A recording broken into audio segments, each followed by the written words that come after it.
My good friend Senator Warren says, you're Donald Trump's puppet. Are you Donald Trump's puppet? Not at all. I'm very independently minded. What happens when the Senate takes aim at a nominee for the Federal Reserve? In this hearing, Dr. Myron faces tough questions about loyalty, independence, and the real drivers of America's economy. Let's break down the 10 most important takeaways from this explosive exchange. The hearing opened with a simple but sharp question. Do presidents appoint their enemies or their allies? Dr. Myron was clear. Presidents don't choose adversaries. They appoint people who share their social and economic views. Let's set the stage for a deeper look at his role. The senator pressed further. Is Dr. Myron responsible for everything President Trump says? His answer, absolutely not. He explained that his position was purely advisory. Presidents don't call him for approval before speaking, nor do they seek his sign-off afterward. The message was clear. He's not the president's mouthpiece. Dr. Myron, do presidents, any president, generally appoint their enemies? Thank you, Senator, for the question. Don't thank me. It just takes up time.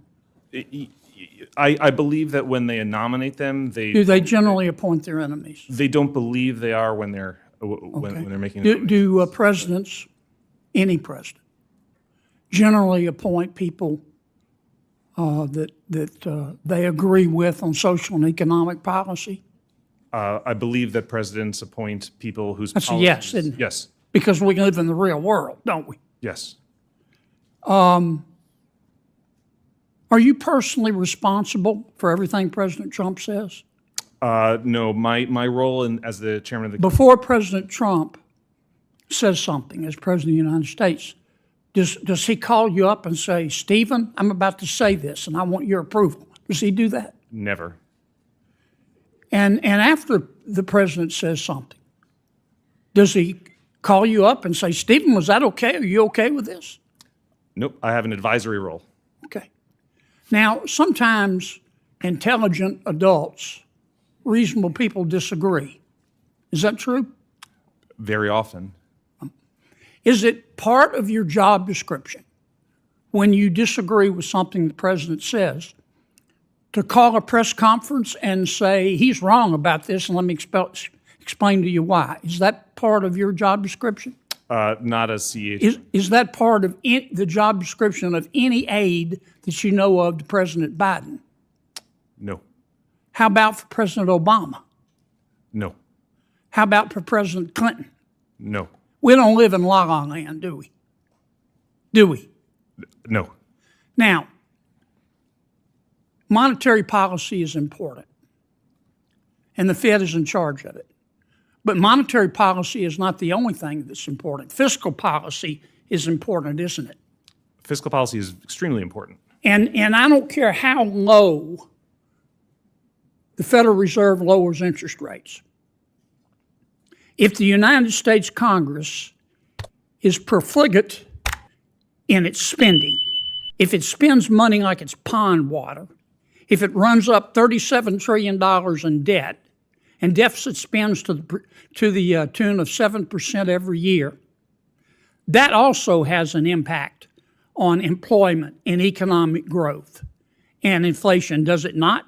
Absolutely, and I think people often make a mistake by looking solely at monetary policy when fiscal policy is a huge driver. And in fact, the Federal Reserve can lower short-term rates through the Open Market Committee all you want. But that doesn't necessarily mean that long rates, 10 years and above, are going to go down, does it? Not necessarily. Right, because if the bond market counts too, doesn't it? Of course. If the bond, you can lower rates as low as you want to, but if the bond market thinks that inflation is on the horizon, those rates are going to keep going up or at least stay steady. Isn't that accurate? Yes, the Federal Reserve does not control the long end of the yield curve. Okay, so what Congress does matters, doesn't it? Hugely. My good friend Senator Warren says, you're Donald Trump's puppet. Are you Donald Trump's puppet? Not at all. I'm very independently minded, as shown by my willingness to stray from consensus and have out of consensus views. And I believe that, I will continue to be as independent, in my thinking process, if confirmed. We're going to hold you to that, Governor, future Governor. You need to call them like you see them.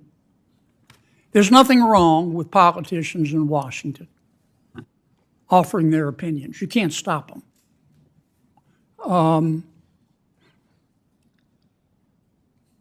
But we need a monetary plan that was put together by something other than vodka and darts. And that's what we had the Federal Reserve for. Now, you're going to get a lot of advice from politicians. I'm not saying they're always wrong. Even a blind chicken finds a mealworm now and then. But you've got to call them like you see them. And ignore, nothing wrong with people giving their advice, but ignore all the rhetoric from all politicians. Will you give me that commitment? I do commit to that. Thank you. Thank you, Mr. Chairman. Ignoring political noise and focusing on sound monetary policy. If you want more breakdowns of high-stakes hearings like this, make sure to hit that subscribe button and turn on notifications so you never miss an update. The hearing revealed more than just policy positions. It showcased the tension between politics, economics, and independence.